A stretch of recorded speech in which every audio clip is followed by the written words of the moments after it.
నక్క మరియు ద్రాక్ష పండ్లు కథ. ఒక వేసవి రోజున ఒక నక్క తోటలో తిరుగుతున్నప్పుడు ద్రాక్ష పండ్ల గుత్తిని చూసింది.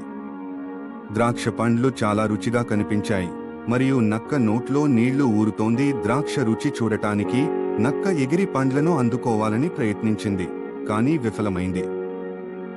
మళ్లీ ప్రయత్నించింది. ఎంత ఎత్తుకు లాగాలనుకుంటే అంతకు మించి ఎగరలేకపోయింది. ద్రాక్ష పండ్లు చాలా ఎత్తులో ఉన్నాయి. అనేక సార్లు ప్రయత్నించిన తరువాత చివరికి నక్క విసిగిపోయింది. తన ముక్కును ఎత్తుకుని తల ఎత్తి అక్కడి నుండి వెళ్లిపోయింది. ఆ ద్రాక్ష పండ్లు ఎలాగూ పుల్లగా ఉంటాయి అని ఆలోచించి ఇతర ఆహారం కోసం వెళ్లిపోయింది.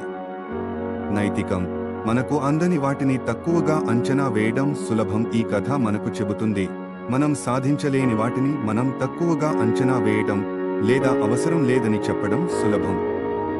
అసలైన కారణం మనం దాన్ని సాధించలేకపోవడం.